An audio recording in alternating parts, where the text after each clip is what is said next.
Seja bem-vindo à AFIA GeoPapers. Aqui a gente ensina a se manter atualizado em ginecologia e obstetrícia, mesmo sem ter tempo para estudar. Eu sou o Jader Burtê e hoje eu trouxe uma convidada para conversar com vocês em relação a um tema que é super prático no nosso dia a dia, para quem atende consultório, para quem atende ambulatório, para quem atende posto de saúde, que é o tema síndrome da bexiga hiperativa.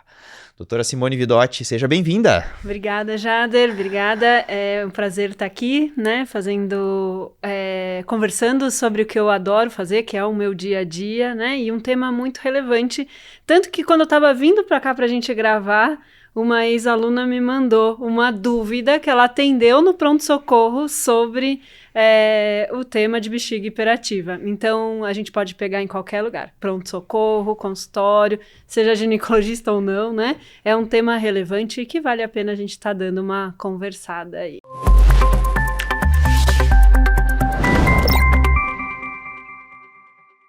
E é um tema que eu acho que atrapalha muito a qualidade de vida das pessoas, né? De quem tem... A gente tem bastante coisa para fazer para melhorar, né? Então... Exato. E muita coisa que é orientação inicial.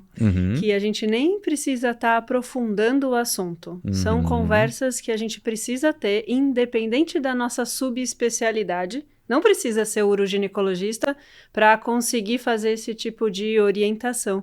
Então, é bem importante a gente ter esse conhecimento e aí já conseguir melhorar a qualidade de vida dessas pacientes, né?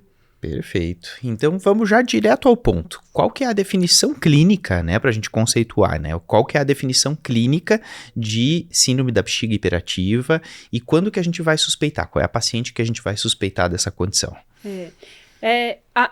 Definir a bexiga hiperativa, a gente está falando que, por algum motivo, que a gente não sabe o porquê, o detrusor perdeu a inibição. E a inibição do sistema nervoso simpático. Então, quem faz o detrusor ficar relaxado e não contrair, normalmente, é o sistema nervoso simpático, né? Que é simpático segurar a urina.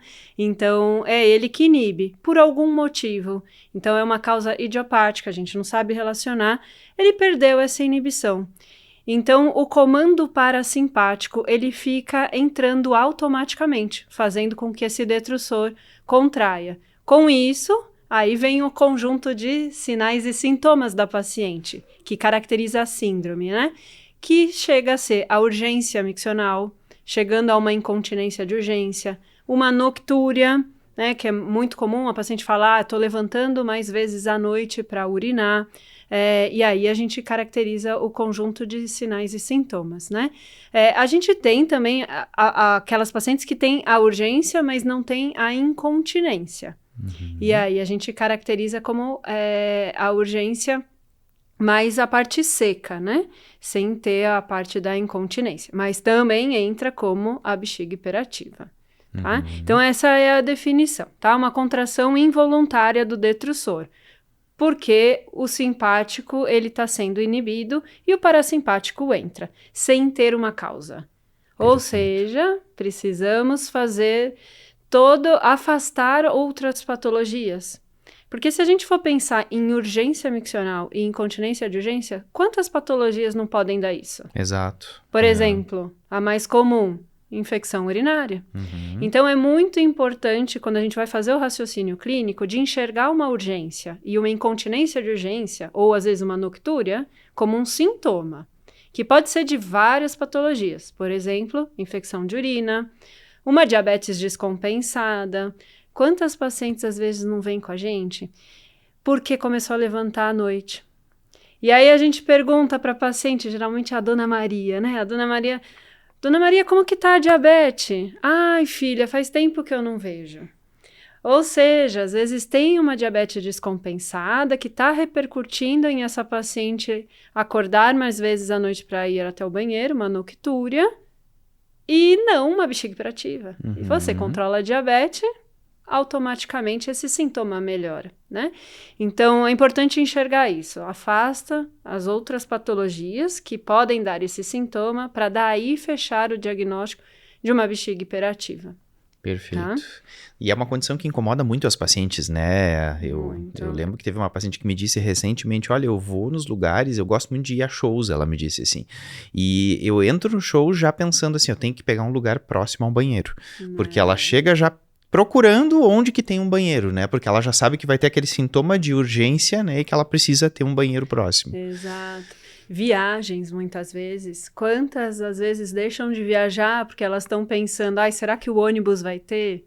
Será que o motorista vai parar em algum lugar para eu ir até o banheiro? Exato. Né? E muitas têm a sensação de estarem cheirando urina. Uhum. Então, o desconforto de estar ao lado de uma pessoa porque ela acha que ela está cheirando urina, né? Então, elas se restringem. Claro. Elas param de sair socialmente, algumas atividades elas não vão fazer, como viagens, né?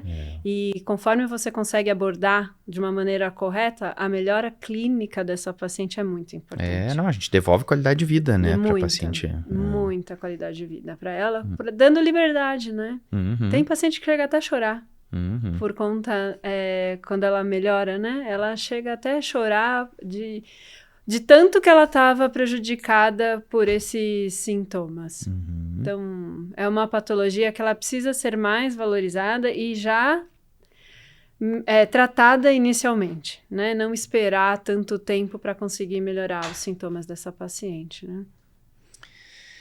Simone, quando a gente fala sobre a avaliação propedêutica, né, a gente sempre, a paciente tem sintoma de urgência ou de incontinência, às vezes a gente pensa, tem que fazer a urodinâmica, né, para a gente poder ver aquela onda, né, na cistometria de contração do detrusor.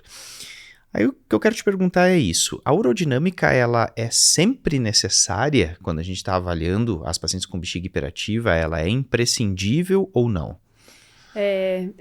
Esse é um caso muito comum da gente ver, né? O paciente chega na frente para uma consulta e fala que não está conseguindo segurar o xixi, não dá tempo, ou que às vezes tosse, espirra e perde urina. E a primeira conduta é solicitar o estudo aerodinâmico para ele estar dando o diagnóstico. E quando a gente vai entender o estudo aerodinâmico, a gente percebe que é um exame bem invasivo, né? A paciente fica com sonda na uretra, sonda retal, vai encher essa bexiga com soro, num ambiente que não é um ambiente ela sozinha fazendo xixi, né? Com pessoas que ela não conhece ali, então um exame constrangedor. E que só de entender o ambiente desse exame, dá pra gente imaginar que alguma coisa no exame pode estar alterada pela situação. Então, às vezes, o paciente que perde muita urina no ambiente do exame, ela obstrui, ela não urina, ela retém a urina, de tão constrangedor que é. Então, nós não podemos ficar dependentes do estudo urodinâmico para fazer um diagnóstico que deve ser clínico. O diagnóstico da incontinência urinária, ele é clínico, né? É muito importante isso. A gente precisa saber o que a gente pergunta para a paciente e o que a gente vai encontrar no exame físico. O estudo aerodinâmico ele vai ficar muito reservado para alguns casos específicos. Por exemplo, uma falha terapêutica.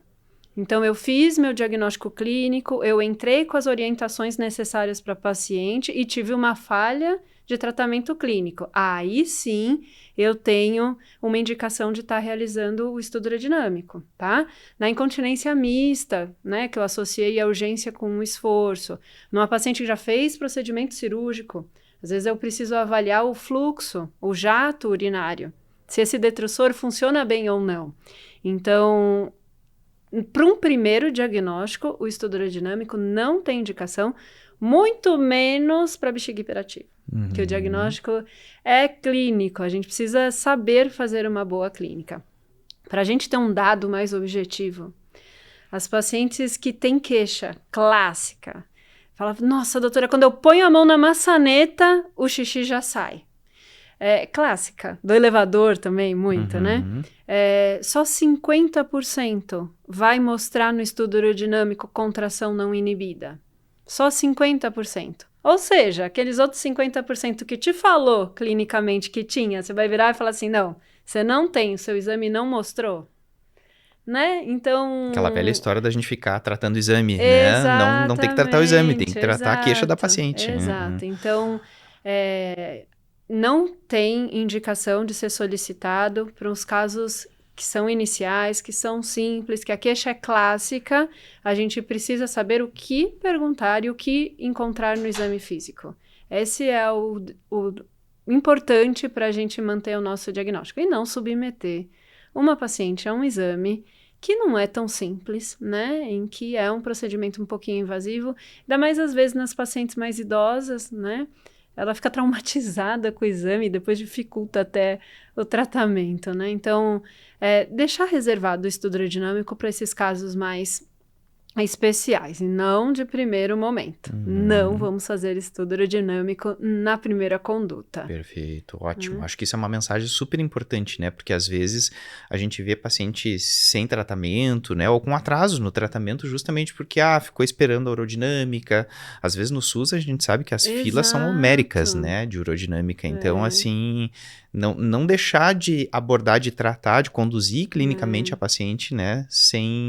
Porque não tem aerodinâmica, então não posso fazer nada. Exato. Posso? Com certeza posso. Né? Lá no serviço, a gente recebia paciente que vinha com pedido de estudo urodinâmico. Não era para uma avaliação do uroginecologista, era para fazer estudo urodinâmico.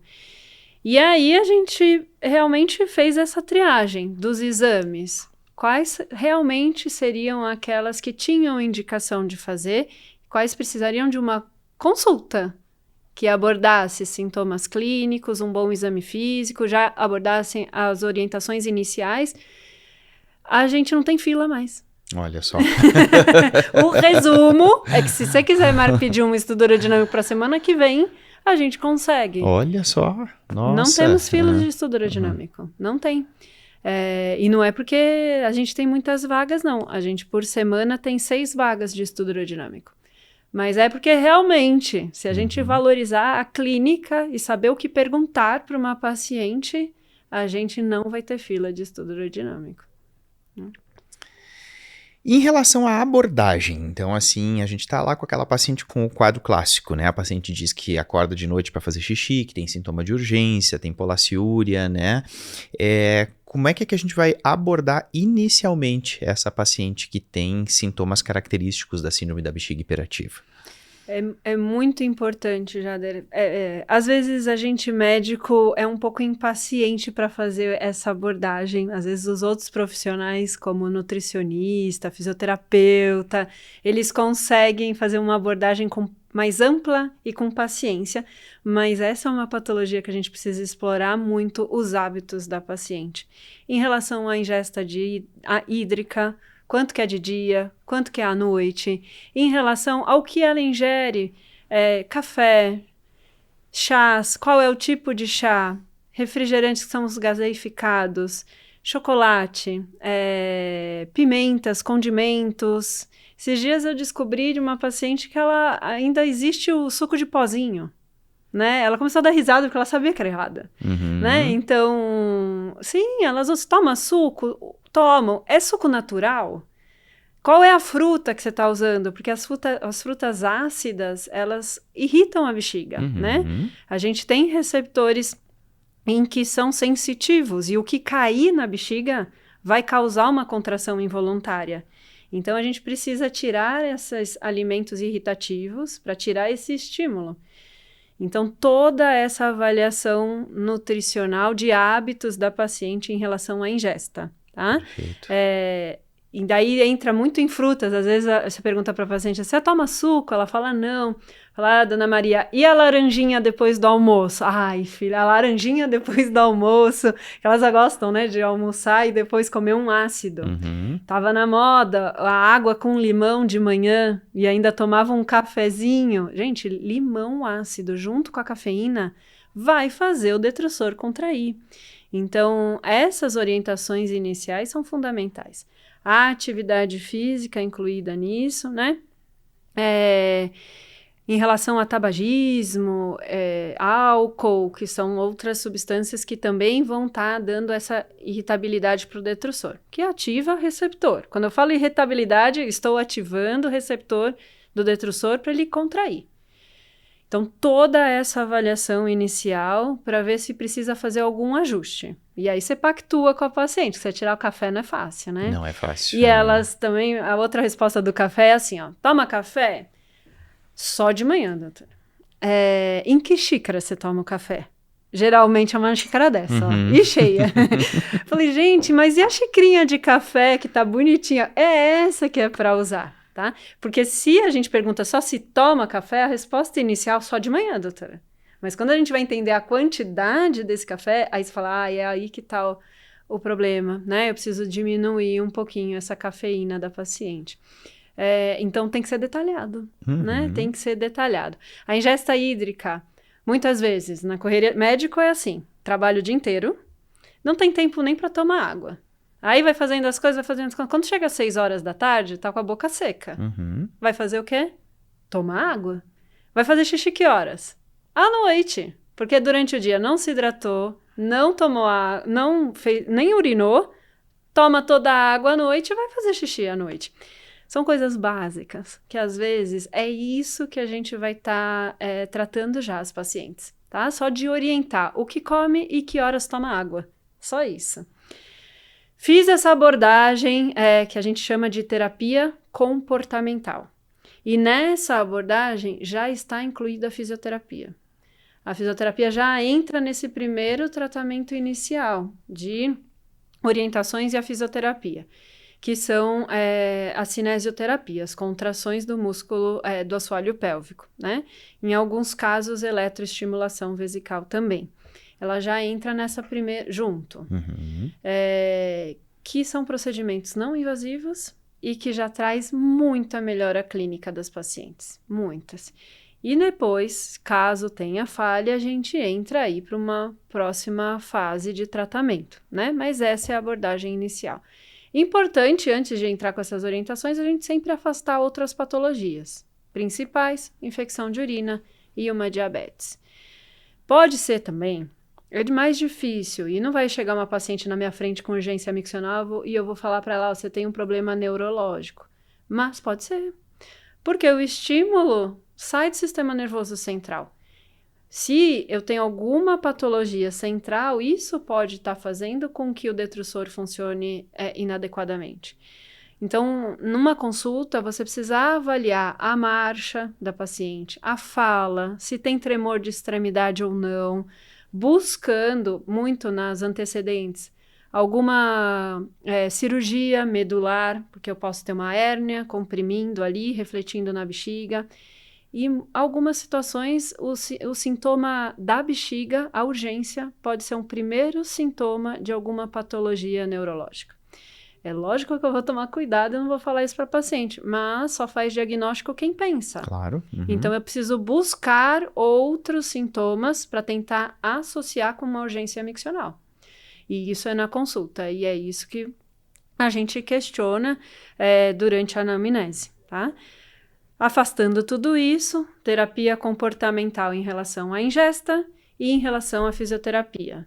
Ela faz todo esse tratamento inicial e retorna para que a gente esteja reavaliando, vendo se isso já solucionou a queixa da paciente ou se a gente vai precisar passar para uma segunda etapa. Perfeito. E como é importante essa questão comportamental, né? Porque às vezes a gente... É bem o que você disse, às vezes a gente tem essa coisa, né, do dia a dia muito corrido, às vezes tem um monte de consulta para atender, né, então assim, às vezes a gente se passa um pouco nisso, né, e às vezes quer ser muito objetivo nos atendimentos e acaba esquecendo que a gente vai conseguir resolver muitos casos só com medidas comportamentais.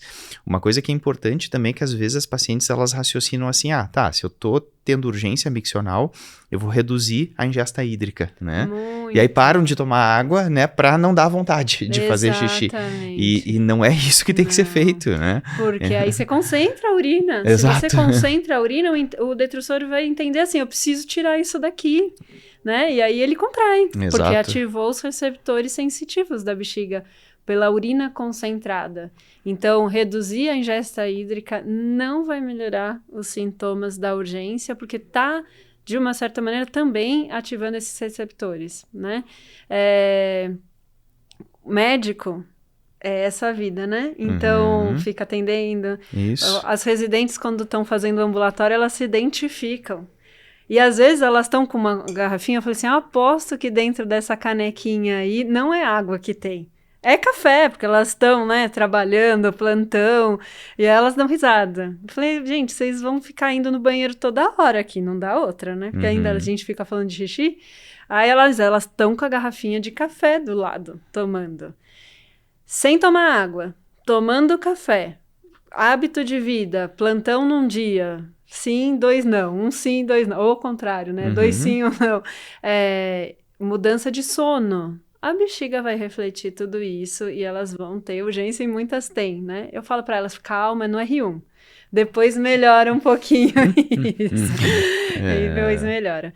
Mas importante mesmo, essa questão dos hábitos e a gente, como médico, precisa saber questionar para o paciente. Porque o que eu recebo muitas vezes é a paciente sem ter feito essa etapa inicial e já com medicação.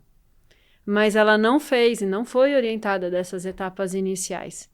E a medicação, depois que a gente entra, é a longo prazo, né? Exato. Então, não vou passar uma medicação a longo prazo se o básico a gente não fez ainda. E não são medicações isentas de efeitos colaterais, de riscos, né? Então... Efeito colateral, custo, Exato. né?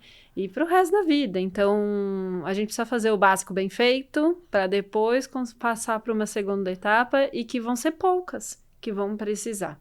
São poucas mesmas que precisam, se realmente a paciente também assume a responsabilidade e faz o que precisa ser feito, né? Porque a gente também bate nisso, né? Que algumas pacientes, elas não conseguem parar de fumar. E aí, com o cigarro ainda vem o café, né?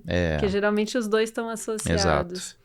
Não, e às vezes também é aquela coisa do banheiro, né? Eu já tive um monte de paciente que disse, o local que eu trabalho, eu não gosto de ficar indo no banheiro, porque tem muita gente, não gosto do banheiro, da empresa e tal. Então, a gente tem que ir em cima disso, né? Exato. E dizer, olha, não dá pra ser assim, não dá pra você ficar segurando a urina todo dia, né? Então...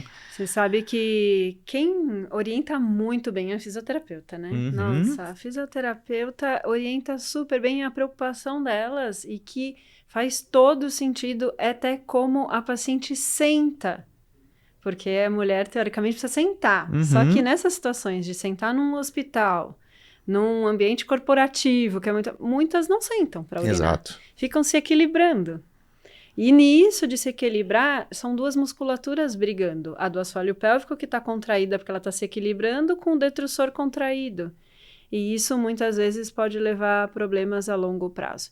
E a fisioterapeuta orienta muito bem isso. Tem que até botar a calça lá embaixo para urinar, né? Então, calça lá no pé, sentar, porque quando a gente relaxa o assoalho pélvico é que entra o estímulo do parasimpático para o detrusor contrair. Se a gente não relaxa, o parasimpático não entra direito. Aí são duas musculaturas que brigam. Então, essas orientações são fundamentais para que a gente comece um tratamento adequado. Maravilha, Simone. Acho que foi muito legal. Acho que a gente conseguiu aí conceituar, falar sobre a urodinâmica, que eu acho que é um tema que confunde muito, né, no dia a dia. Então, foi legal a gente ter esclarecido em relação a isso. E em relação a essas mudanças, esse tratamento comportamental, assim, eu acho que é super importante a gente discutir e trazer a importância disso, né, nas consultas. E isso que você falou, né, da fisioterapeuta, dos outros profissionais, aí a gente tem uma rede maravilhosa, né, de profissionais aí para trabalhar junto com a gente. Então, às vezes tem gente que diz, mas não adianta, no meu dia a dia eu não tenho como ficar pesquisando toda a vida da paciente. Encaminha para físio que ela vai conseguir fazer um trabalho bem feito, né? Não deixa de encaminhar. Até para orientação nutricional a gente não precisa ficar sozinha. Exato. Né? Então, às vezes tem paciente que é difícil, a gente precisa dar opções para ela. Então, chamar junto um nutricionista para que ele dê opções para a paciente, né? O que a gente precisa fazer é o alerta inicial. Pegar o que realmente pode estar ali alterando uma contração do detrusor e aí somar ferramentas, né? E quanto mais profissionais envolvidos, a qualidade do atendimento vai ser melhor. Então, um fisioterapeuta, uma nutricionista, são profissionais muito importantes para estar fazendo esse atendimento global da paciente. Excelente, super obrigado. Gente, então eu convido vocês aí, quem quiser conversar um pouquinho mais sobre a parte medicamentosa, né? Então aqui a gente falou sobre o tratamento comportamental e depois, para a gente aprofundar a parte medicamentosa, a gente vai convidar vocês para entrarem na nossa área do aluno, que ali a gente vai entrar mais nos detalhes das questões mais técnicas, mais médicas mesmo, né? Em relação a tratamento farmacológico, indicação de toxina botulínica também. Aí a gente convida para que vocês entrem na nossa área do aluno se quiser aprofundar um pouquinho mais. Muito obrigado, Simone, mais uma vez. Obrigada, viu, Jader? Um prazer estar aqui falando sobre esse assunto. Maravilha. Obrigado, gente. Até a próxima.